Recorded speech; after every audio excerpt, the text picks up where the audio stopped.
Existe uma sensação muito comum entre os trabalhadores e os setores excluídos do povo brasileiro, que é a falta de representatividade política. Em pleno 2026, continua muito atual aquela velha máxima. A gente vota, troca governo, cria esperança, mudam os discursos, mudam os nomes, os indicadores econômicos sobem e descem, mas passam as eleições e, na prática, o povo segue à margem das grandes decisões. Enquanto uma parte do povo convive com essa frustração, completamente compreensível, tem um pessoal que está em outra brisa. Eu me refiro aqui àqueles que não só discursam, mas têm como bandeira a defesa da democracia. Dezenas ou centenas de manifestações que eu já fui nesses curto 11 anos de militância, em várias delas eu ouvi discursos inflamados em defesa da democracia, ou pior, em defesa da nossa democracia. Tudo entre muitas aspas aqui, tá? Nossa democracia e nossa soberania são inegociáveis. Viva a democracia! Viva a democracia! Viva a democracia! Atualmente, os campos políticos em disputa no debate público e na luta de classe se posicionam mais ou menos da forma como está ilustrado nessa imagem aí que vocês estão vendo. Tem um campo da esquerda radical, do qual eu faço parte, que sustenta que não existe democracia no Brasil, porque parte da premissa de que não dá para ter democracia plena no sistema capitalista, onde há exploração, não dá para ter democracia. Em outro polo, aparece um campo muito mais amplo que reúne setores da centro-esquerda e da centro-direita, ou da esquerda e da direita moderada, como queiram chamar. É o grupo que forma um grande consenso liberal em torno da defesa da ordem política vigente. É por isso que eles tratam as instituições burguesas como um patrimônio comum a ser preservado, e é por isso que esse campo se empenha em defender essa democracia. Para identificar esse discurso é só a gente observar os comentaristas da grande mídia, os discursos oficiais, os discursos da esquerda liberal em manifestações. Enfim, já a extrema-direita também acredita que não há democracia no Brasil, mas é por razões bem diferentes da esquerda radical. Não se trata de uma crítica consistente ao sistema quando eles afirmam isso. Eles falam isso porque eles são autoritários e naturalmente golpistas. Eles são golpistas por natureza. Então, as poucas regras democráticas que existem, eles já rejeitam, eles não gostam. Eles gostariam de serem golpistas, racistas, sexistas, odiar pobres, sem responder criminalmente por isso sequer. Mas será que o Brasil é de fato um país democrático? O atual regime político brasileiro tem sido capaz de representar de verdade os interesses do povo? Eu, sinceramente, acredito que não. O que eu acho que existe, na verdade, são algumas liberdades democráticas. Isso é diferente de dizer que existe uma democracia. Mas bom, concordando ou não comigo, assiste esse vídeo até o final, porque eu quero explicar esse meu ponto de vista partindo de uma análise marxista-leninista e quero desvendar aqui o que significa na prática esse modelo que se convencionou chamar de democracia no Brasil. Eu sou o camarada Janderson, o funkeiro comunista, dei uma sumida aqui do YouTube nos últimos meses, mas vocês estão ligados, né, família? A mesma correria de sempre, paternidade, militância, alguns outros correm, e é difícil retomar os vídeos longos, porque para fazer do jeito que eu gosto exige um processo cuidadoso na criação do roteiro, na edição, na criação da ideia. Até por isso eu fiquei mais presente nas redes de vídeo curto. Só que eu precisei voltar para cá porque eu senti falta desse espaço, como é o YouTube, onde eu consigo fazer vídeos mais longos, refletir com mais calma, expor a ideia com mais calma, tá ligado? Sem ficar refém dessa ditadura dos 3 minutos que as outras redes impõem, né? Nessa retomada pro YouTube, eu vou fazer de tudo para ter mais constância e mais frequência e trazer conteúdos cada vez mais interessantes aqui para vocês. Então não perde tempo, mano. Se você não se inscreveu no canal, se inscreve aí, ativa o sininho, deixa o seu like. No final, deixa um comentário falando o que você achou do vídeo e, se você puder, financie esse trabalho de comunicação política e de arte revolucionária, tá? Preciso tanto comprar equipamentos aqui para aprimorar o vídeo, estou em constantes experimentos com iluminação, com áudio e preciso de equipamentos melhores e preciso também meter marcha na carreira artística, né? Então vocês podem me ajudar contribuindo através do Pix ou através do Apoia-se que vão aparecer aqui na tela, fechou? Agora vamos meter marcha nisso aqui, vamos falar de democracia no Brasil. Eu vou começar falando brevemente sobre a origem desses modelos de Estado que a gente conhece hoje no mundo capitalista. Em seguida, eu vou falar algumas características do Estado burguês, a democracia burguesa em si, e aí sim a gente fala do Brasil posteriormente. Que é para a gente começar do começo essa fita aqui. A palavra democracia atravessou todos esses séculos carregando diferentes significados. Eu não gosto muito de explicar conceitos a partir da etimologia grega, como se eles tivessem inventado a roda do pensamento político e filosófico, como muita gente acaba acreditando. Porque a gente sabe que eles beberam muito de fontes africanas, principalmente egípcias. Só que, infelizmente, eles costumam ganhar o crédito das coisas, né? Mas no caso específico do conceito de democracia, é importante puxar o significado na origem grega porque no mundo colonizado que a gente vive, é nessa conceituação que o sistema político se baseia hoje. Nesse sentido, na etimologia grega, democracia significa poder do povo. Demos é povo e kratos é poder. A aplicação prática e a interpretação do que é democracia variam de acordo com as classes sociais e com as correntes políticas. Do ponto de vista da teoria política liberal, democracia é um método de escolha de governantes e um conjunto de garantias formais. Vou falar disso mais adiante. A teoria política liberal é a corrente ideológica que surgiu ali por volta do século XVII, XVIII e que teve como precursores teóricos como John Locke, Montesquieu, Adam Smith, Kant, dentre outros intelectuais europeus, e que serviu como arma ideológica da classe capitalista na sua fase revolucionária contra o antigo regime feudal. Ao longo da história, a classe capitalista, na medida que acumulava riqueza e que se tornava dominante em escala global, foi também conquistando o poder político que antes era concentrado nas mãos dos reis e senhores, e vale lembrar, por meios nada democráticos. Uma vez instalada nos Estados Nacionais, a burguesia forjou instituições à sua imagem e semelhança, transformando o Estado numa máquina para atuar a serviço dos seus próprios interesses de classe. E aí, quando eu digo que a burguesia tomou o poder do Estado, não foi só ocupação de cargo não, família. Foi uma reconfiguração profunda do próprio poder estatal. Vamos fazer uma comparação aqui. Nas sociedades feudais, o Estado se apresentava como uma extensão direta da vontade pessoal do soberano, que por sua vez acreditava estar executando a vontade divina, a vontade de Deus. O poder político nesse contexto era garantido, portanto, fundamentalmente pela propriedade da terra, e ele se expressava em práticas diretas de mando e de submissão, principalmente contra quem desafiasse a autoridade dos senhores. Mas na medida que a burguesia estabelecia seu regime, essa forma mais pessoalizada de poder vai sendo substituída por uma outra forma de poder. O Estado ele passa a se apresentar como uma coisa pública, impessoal, universal, racional, como se ele representasse os interesses de toda a sociedade. Ou seja, é uma forma de Estado essencialmente cínica e mentirosa.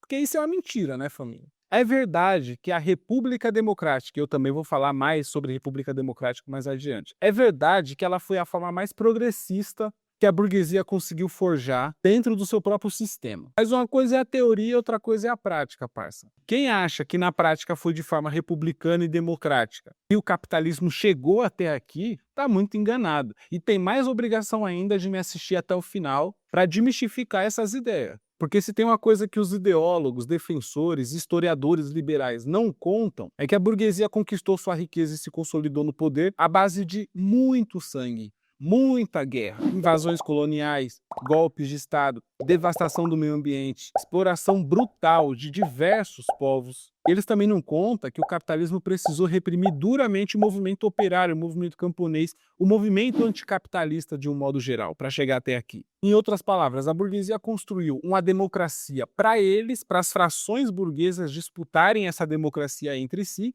e uma ditadura contra o povo. Dois dos principais teóricos e militantes comunistas, com os quais eu concordo muito, Friedrich Engels e Lenin, identificaram em cheio esse cinismo da burguesia com essas ideias tortas de república democrática. Marx também tem alguns textos sobre esse assunto, mas na pesquisa que eu fiz e para o propósito desse vídeo, eu achei formulações melhores e mais sintetizadas em Lenin e em Engels. Vamos começar pelo Engels, no livro clássico dele, que é A Origem da Família, da Propriedade Privada e do Estado, um livro de 1884. Ali, ele demonstra como a república é, na verdade, o terreno mais fértil para o domínio indireto da riqueza. Vamos lá, abre aspas para o Engels. A República Democrática já não reconhece oficialmente diferenças de propriedade. Aquele bagulho que eu falei sobre o poder feudal se basear na propriedade da terra. Na República já não é mais oficial esse poder.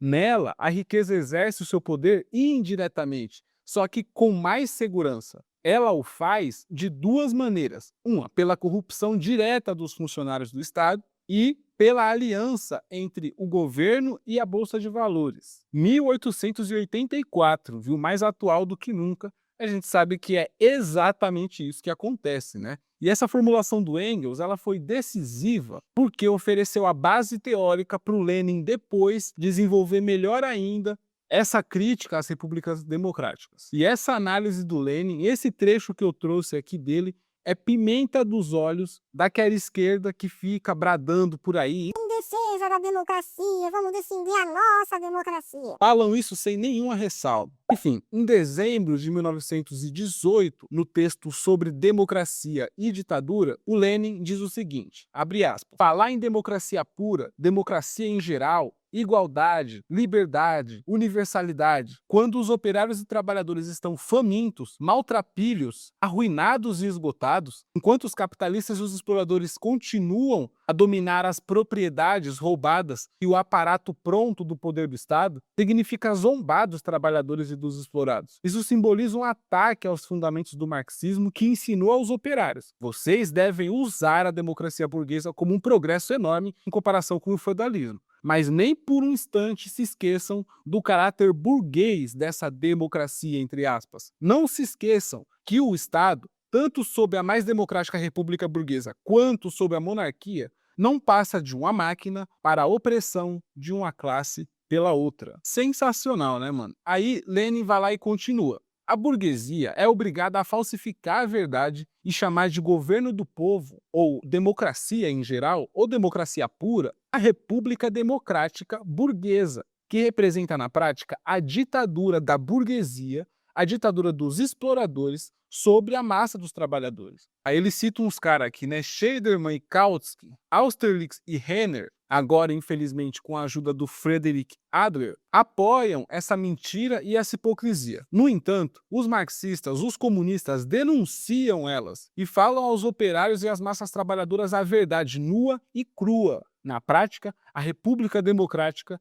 a Assembleia Constituinte, as eleições universais, etc., são a ditadura da burguesia e para emancipar o trabalho do jugo do capital não há outro caminho a não ser a substituição dessa democracia pela ditadura do proletariado. Em breve eu faço um vídeo sobre a ditadura do proletariado. Continua Lenin. Apenas a ditadura do proletariado será capaz de libertar a humanidade da opressão do capital, da mentira, da falsificação, da hipocrisia da democracia burguesa, dessa democracia para os ricos. Ou seja, tornar os bens da democracia acessíveis de fato para os trabalhadores e camponeses pobres. Uma vez que hoje, até mesmo na república burguesa mais democrática possível, esses bens da democracia, daqui a pouco a gente vai falar sobre isso, são de fato inacessíveis à grande maioria. Na prática, os capitalistas, exploradores, proprietários, especuladores concentram em suas mãos 9/10 dos melhores prédios adequados a reuniões e 9/10 dos estoques de papel, das tipografias e assim por diante. Isso aqui, família,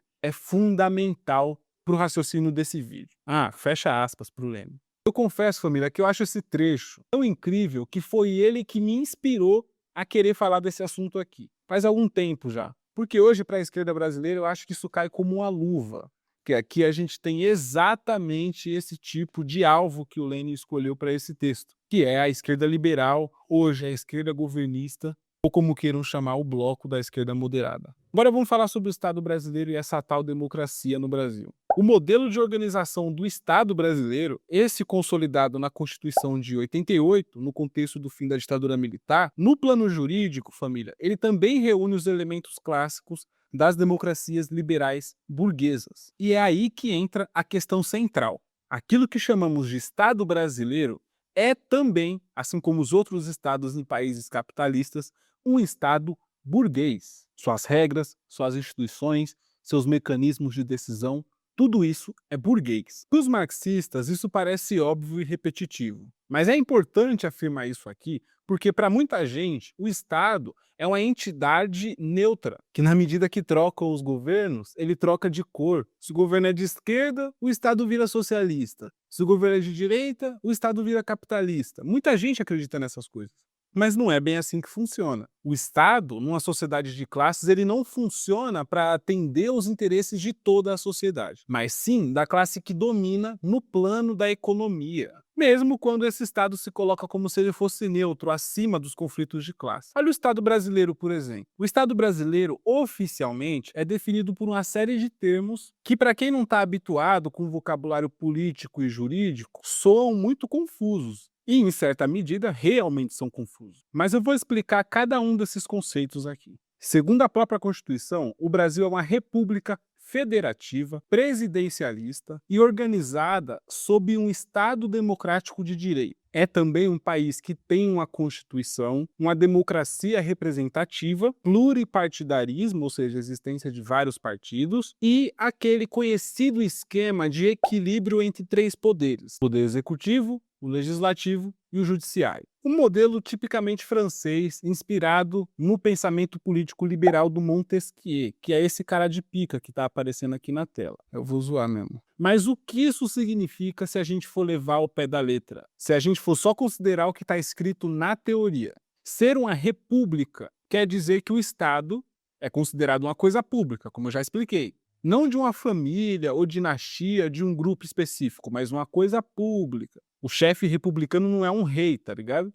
Ele é alguém eleito por tempo determinado. O fato de ser uma república federativa significa que o poder é dividido entre União, estados e municípios, cada qual com suas determinadas competências. O fato de ser presidencialista significa que o presidente da república ele tem funções de chefe de estado. Tem países, até hoje monárquicos, por exemplo, onde essa função está com o primeiro-ministro. Nos países presidencialistas, o chefe de estado é o presidente. Ele lidera o poder executivo. Ele escolhe os seus próprios ministros, ele pode vetar projetos já aprovados pelo legislativo e ele pode ser destituído por impeachment, como a gente já viu no Brasil algumas vezes, 2 vezes na nova república. Já o Estado democrático de direito pressupõe que os governantes e os governados estão submetidos à Constituição, a uma só Constituição, que é o livro que reúne as leis. E, por fim, democracia representativa pluripartidária significa que o povo exerce o poder indiretamente, elegendo representantes de diferentes partidos políticos para tomar decisões em seu nome. Mas será que essas definições formais garantem mesmo que a vontade do povo vai ser representada? Porque uma coisa é a regra escrita, outra coisa é a prática, como eu já falei, e na maior parte dos países capitalistas, como o Brasil, quem ocupa esses cargos na República geralmente são os quadros da burguesia. Ainda que formalmente no Brasil, qualquer pessoa, independente de raça, credo, gênero, possa acessar esses cargos, o que efetivamente cria condições para isso é o poder econômico. São as relações que o poder econômico proporciona, os espaços que o poder econômico proporciona. Então, família, isso aqui não é uma república no sentido literal da palavra. O Estado aqui nunca foi tratado como coisa pública. A categoria sociológica que define o Estado brasileiro e essa república, e que a burguesia, a grande mídia, não gosta que a gente use, é oligarquia. Oligarquia é o governo de poucos, que pode ser o governo de famílias, o governo de uma classe, o governo de um partido, ou de oligarquias regionais. No caso do Brasil, se combinam todas essas formas, juntas. Aqui domina uma classe que concorre no poder entre si, aqui dominam famílias, tem regiões que a mesma família governa há muito tempo, aqui dominam oligarquias regionais em diversas cidades e uma combinação maluca disso tudo. Os protagonistas da formação do Estado brasileiro, do parlamento, da república, do Estado de Direito, das constituições e de todo o sistema não foram os trabalhadores e o povo pobre. A participação do povo e dos seus representantes legítimos, que são os comunistas, sempre foi muito residual, muito pontual na história do Estado brasileiro. E as conquistas oriundas de governos de esquerda, realmente comprometida com o povo, sempre foram brutalmente golpeadas. Para citar 2 exemplos, depois do fim do Estado Novo, veio um breve ensaio de abertura democrática. Era também no contexto da derrota do nazifascismo na Guerra Mundial, e por efeito disso vieram algumas conquistas democráticas em alguns países. No Brasil, o PCB saiu da clandestinidade, por exemplo. E figuras como Carlos Marighella, o Jorge Amado, o João Amazonas e alguns outros foram eleitos para a Constituinte de 1946. Mas esse momento foi muito breve, durou muito pouco, tá ligado? Já em 47, um ano depois, o governo Dutra cassou os mandatos do PCB, fechou o sindicato, meteu cadeia em uma pá de opositor político e executou várias medidas de caráter antidemocrático e antipopular. E quem ditava as regras da República nessa época era um bloco formado pelos grandes latifundiários, empresários do ramo industrial, desde sempre atrelados ao capital estrangeiro, ao imperialismo, e os militares, que nunca tinham aceitado sair do poder. Já na Constituição de 88, os trabalhadores conseguiram arrancar direitos importantes, mas que até hoje alguns deles não são cumpridos e outros são sistematicamente atacados. O direito à moradia, saúde, terra, educação, tudo isso está escrito lá, foi conquistado formalmente, mas até hoje não é executado plenamente. Mas e hoje, família? Quem é que dita as regras do bagulho mesmo aqui no Brasil? Vamos dar uma olhada nisso aí? Ó, família, minha filha agora tá dormindo, então vou precisar falar um pouco mais baixo. Mas fica aí, eu vou tentar compensar esse volume com a edição. Mas e hoje, família? Quem será que dita as regras do bagulho? Quem é que manda na parada mesmo? Vamos dar uma analisada nisso. Vou citar aqui alguns dados concretos que eu trouxe que confirmam tudo que eu estou falando aqui desde o começo do vídeo. No Poder Judiciário, a desigualdade de classe e de raça é tamanha que só de a gente observar essa foto aqui já dá para pegar uma visão. Mas para não ficar só na impressão visual, dá uma atenção nesse dado aqui. Segundo o diagnóstico étnico-racial do Poder Judiciário, publicado pelo Conselho Nacional de Justiça em 2023, apenas 1,7% dos juízes brasileiros são pretos. É aí que tá o negócio, mano. E quem ocupa as casas legislativas do Brasil e criam as leis, por exemplo? Vamos dar uma analisada? O perfil predominante, só de ver a imagem, já fala por si só também. É um monte de burguês safado, um monte de branco, velho, homem, tá ligado? Assustador. E aí o dado, a maior parte dos 513 deputados é formada por homens brancos com mais de 50 anos, ensino superior completo e patrimônio milionário, nessa legislatura de 2022. Cerca de 45% declaram possuir mais de 1 milhão em bens, e dezenas deles têm patrimônios que ultrapassam 10 milhões de reais. As mulheres são apenas 17% da Câmara, apesar de serem mais da metade da população brasileira também. Agora vamos para o recorte racial. Mais de 72% dos deputados se declaram brancos, enquanto pretos são pouco mais de 5%. Dá para fazer também, família, um recorte ideológico da Câmara dos Deputados. Os partidos de centro-direita, extrema-direita e centrão, que para mim é direita, ocupam a maior parte das cadeiras da Câmara, algo em torno de 270 cadeiras. Ou seja, essa Câmara é tudo menos democrática, pelo amor de Deus. E o Senado, pior ainda. Nenhuma dessas casas do Congresso representam de fato o perfil social do povo brasileiro. Isso todo mundo está cansado de saber, né? Muito menos os interesses do povo brasileiro. Na verdade, é um Congresso inimigo do povo, como muita gente tem dito. Quem domina aquilo ali, parça, é um bloco de políticos ligados a banqueiros, latifundiários, é muita gente financiada pelo agro, pelos lobbies empresariais, pelo sistema financeiro e os grupos econômicos dominantes de um modo geral. As campanhas, como eu falei, são financiadas por eles também, de forma lícita e ilícita, e aí depois os gabinetes desses caras passam 4 anos, ou mais se for reeleito, dedicando suas atividades a operar o programa político da burguesia. Se a gente pegar no poder executivo da presidência da República para citar um exemplo, se a gente olhar historicamente, o padrão também não muda muito. Eu falei aqui das instituições, das esferas do poder, mas também tem um outro aspecto que comprova que não tem como falar que existe democracia no Brasil. Os indicadores sociais e raciais do Brasil de um modo geral. É só a gente olhar para as prisões brasileiras, que são majoritariamente ocupadas por pobres e negros. É só a gente observar com os próprios olhos a falta de mulheres em espaços de poder. Para mim, mano, esses elementos por si só de existir exploração do trabalho, desigualdade, pobreza, fome, já não tem como falar que existe democracia. Dito isso, falta agora a cereja do bolo desse assunto. que são as eleições da democracia burguesa. Esse ponto é decisivo, mano, porque é nele que o argumento liberal costuma se apoiar. Geralmente, quando os defensores da ordem repetem, sem nenhuma ressalva, que o Brasil é um país democrático, eles tentam provar isso citando elementos tipo eleições periódicas, voto, existência de partidos. Não, porque é só votar melhor na próxima vez, o poder tá na mão do povo, o povo pode decidir melhor. Sabe esse argumento? É bastante comum.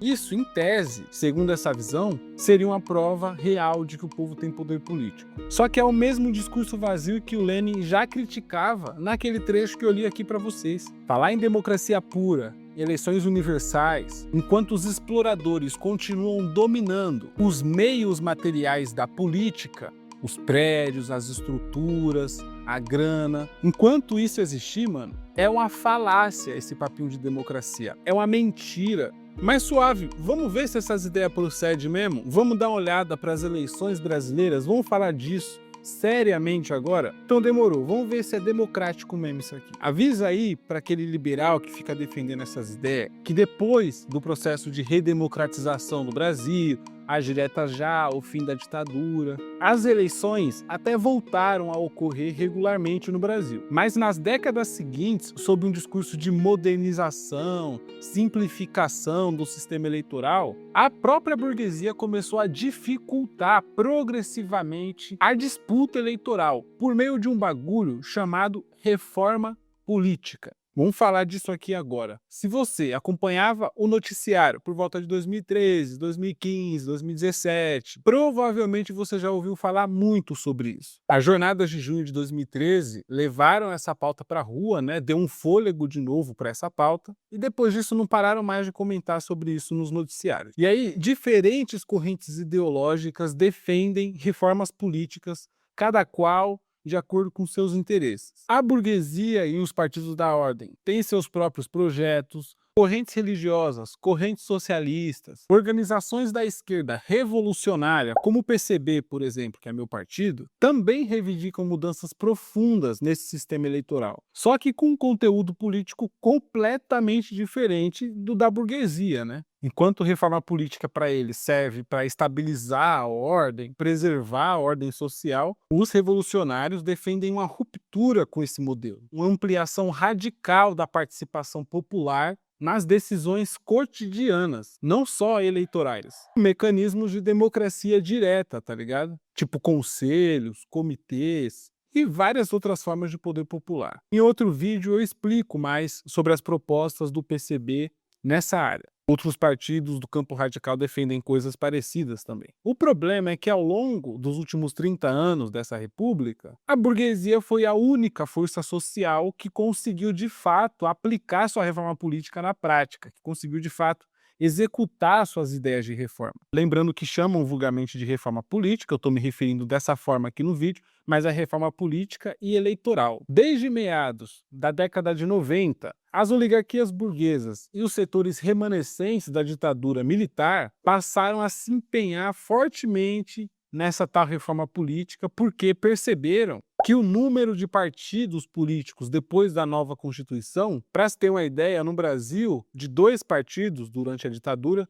o Brasil passou a ter 31, logo no ano da Constituição. Um dado que é fruto da euforia da abertura política do país. Naturalmente surgem vários partidos, vários posicionamentos querendo se legitimar. Enfim, isso passou a ser visto pela classe dominante como um risco, uma ameaça àquele pacto conservador que conduziu à transição entre o velho regime e o novo regime. Aí a burguesia morria de medo de alguma força política chegar ao poder por vias democráticas de fato e ameaçar o capitalismo brasileiro. Para evitar esse cenário, passou a ser construídas uma série de regras. Foi nesse contexto que surgiu, por exemplo, a proposta de cláusula de barreira. Foi apresentada em 1995 através da Lei 9.096. É conhecida também como Lei dos Partidos Políticos. A proposta dessa cláusula de barreira era atingir principalmente os chamados partidos ideológicos, que é uma expressão geralmente colocada de forma pejorativa, frequentemente utilizada por liberais e tecnocratas para se referir aos partidos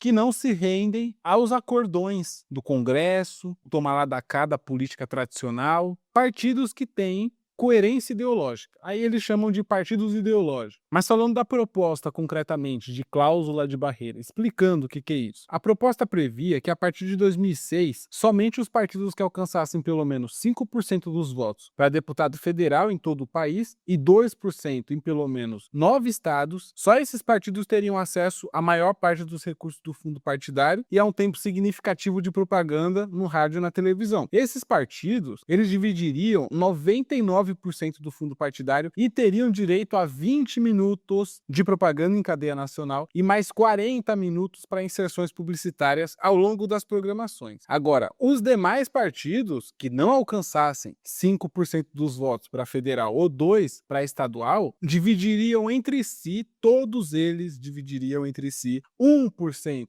do fundo partidário, além de 2 minutos divididos entre si em cadeia nacional e nenhum espaço para campanhas estaduais na TV. Ou seja, a proposta dos caras é criar um ambiente profundamente desigual nas eleições. No entanto, no próprio ano de 2006, essa versão da cláusula de barreira foi considerada inconstitucional pelo STF, depois de uma ação movida pelo PCdoB e pelo PSC, Partido Comunista do Brasil e Partido Social Cristão, acho que é esse o nome. E o fato de ser esses dois partidos não foi por acaso, família. Ambos, apesar de possuírem uma presença institucional até significativa na época, ambos eram enquadrados nesse rótulo de partidos ideológicos. Um se diz comunista, o outro se diz cristão. Mas infelizmente, família, essa ação movida pelo PCdoB, pelo PSC, não encerrou esse assunto da reforma política eleitoral, da cláusula de barreira.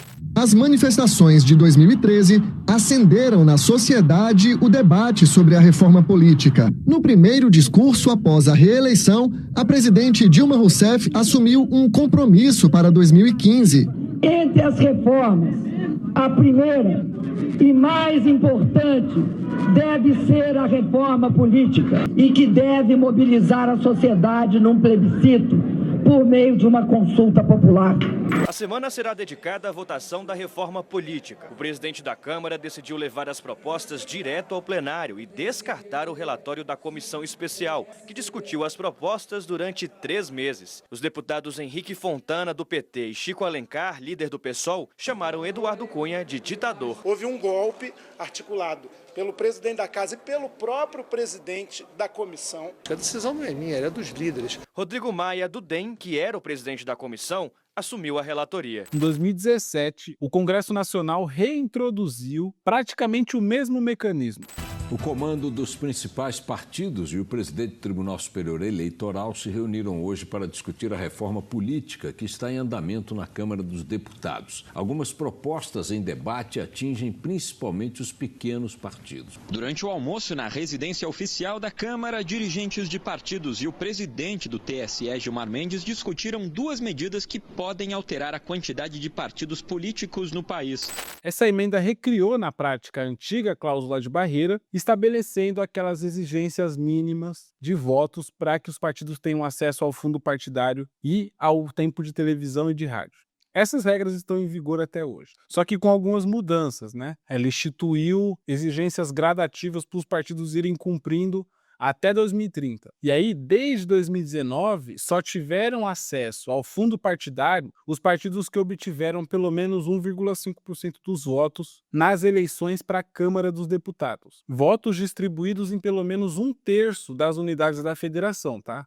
E com no mínimo 1% dos votos em cada uma dessas unidades. Ou teriam que eleger pelo menos 9 deputados em 9 estados. Enfim, exigências que são muito difícil para qualquer partido que hoje não tem representação parlamentar. Mas, mano, sabe qual que é a fita? Não para por aí. Não parou em 1,5% dos votos. Como eu falei, iria subindo gradativamente. Em 2022, nas eleições para presidente, para governador e para o Legislativo Federal, essa exigência subiu para 2% dos votos, ou 11 deputados eleitos. Esse ano de 2026, sabe o que vai acontecer? Vai passar para 2,5% dos votos, para poder ter acesso a fundo partidário e a tempo de TV e rádio. E a partir de 2030, sobe para 3%. E aí, família, vocês sabem em que resultou isso tudo? Eu vou citar só um dado, bem recortadinho, um recorte do recorte. Entre 2019 e 2021, ou seja, pouco tempo depois da aprovação dessa medida, 6 partidos sumiram da Câmara Federal. 6 partidos.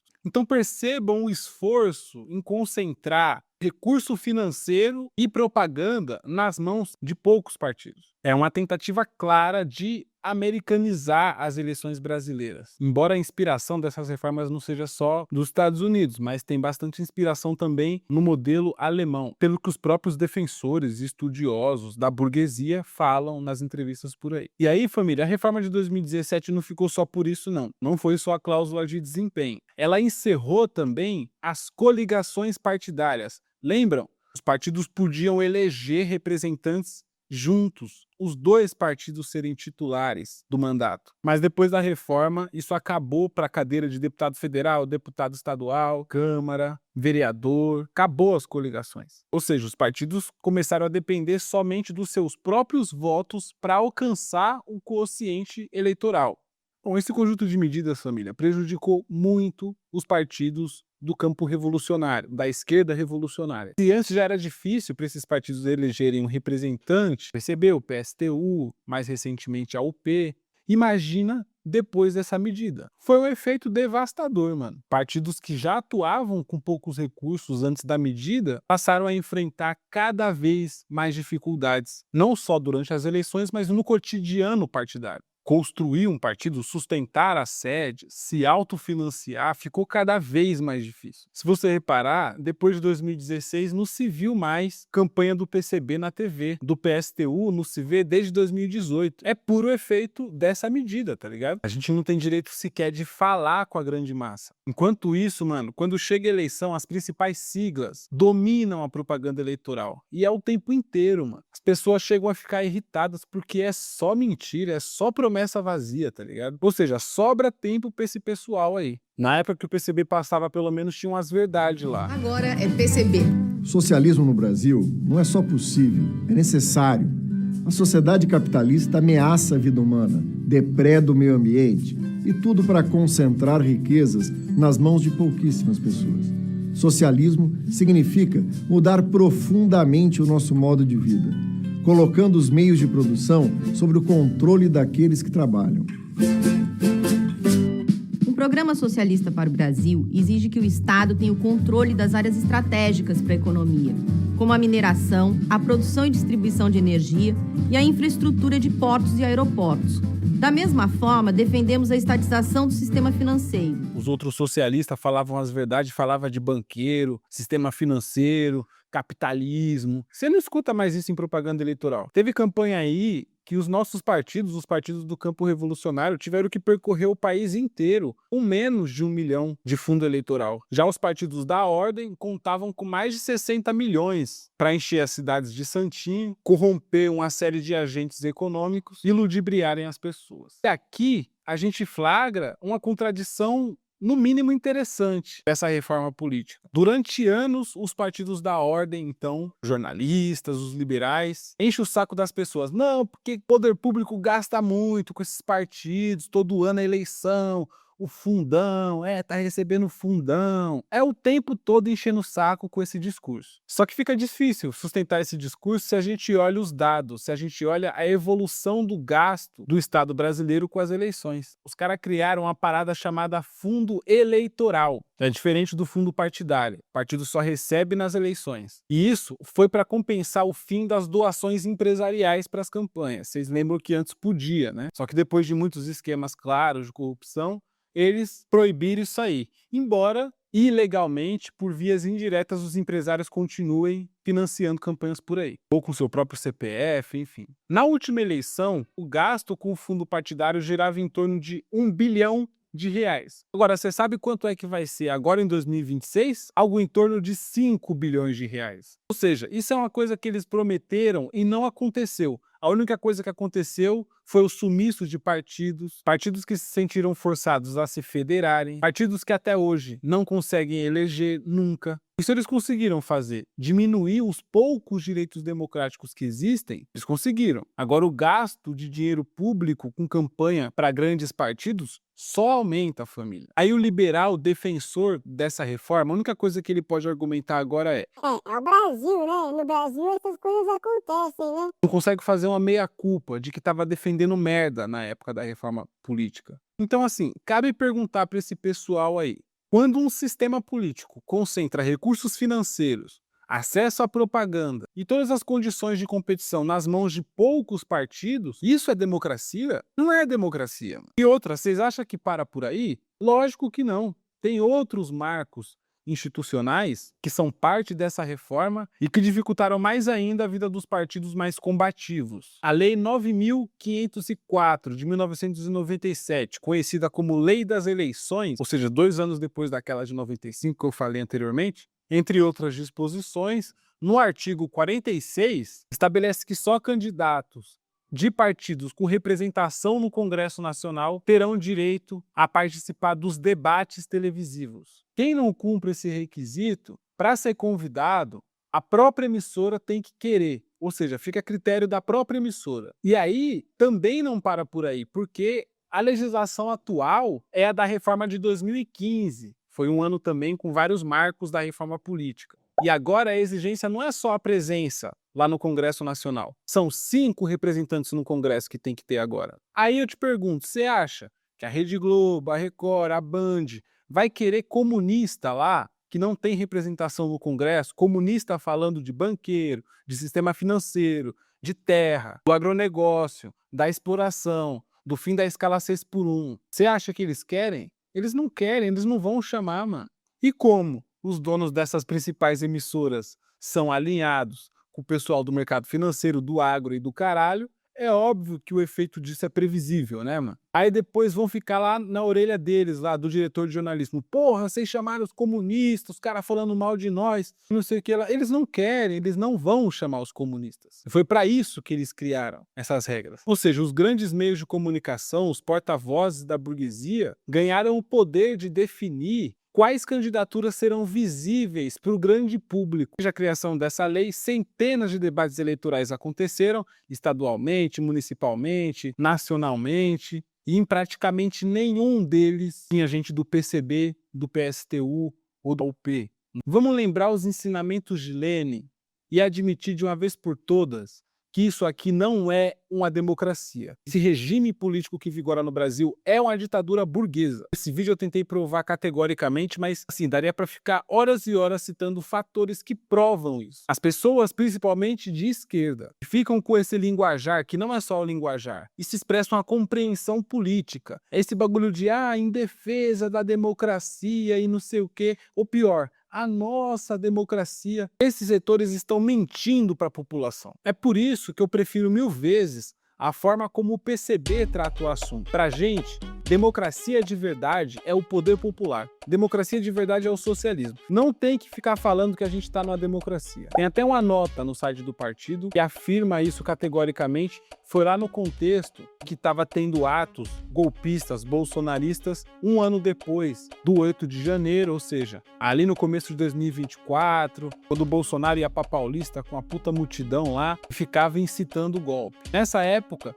todo mundo, temos que defender a nossa democracia. Aí o PCB cumpriu um papel muito importante publicando essa nota. Pouca gente lê, mas você percebe que é muito importante as pessoas terem acesso a esse ponto de vista. Olha o país que a gente vive, gente. Não tem como chamar isso de democracia. Enfim, leiam a nota do PCB, conheçam o PCB. Em breve eu vou fazer mais vídeos falando sobre o partido aqui, inclusive justamente para ir na contramão desse silenciamento que a gente sofre. A gente vai bolar alguma coisa aqui com as pré-candidaturas do nosso partido para as eleições esse ano, que apesar dos apesares, a gente vai continuar insistindo em dialogar com a população nesse momento onde tem tantas mentiras da burguesia, dos conservadores, momento fundamental para os comunistas colocarem seu ponto. Então assim, esse espaço vai ser dedicado esse ano também, além de outros conteúdos, mas também para apresentar o Partidão aqui, suas ideias, para você conhecer, tá ligado? Você não precisa nem entrar para ter interesse em assistir esses vídeos que eu vou soltar sobre o partido esse ano, mas só para você ter o esclarecimento e conhecer.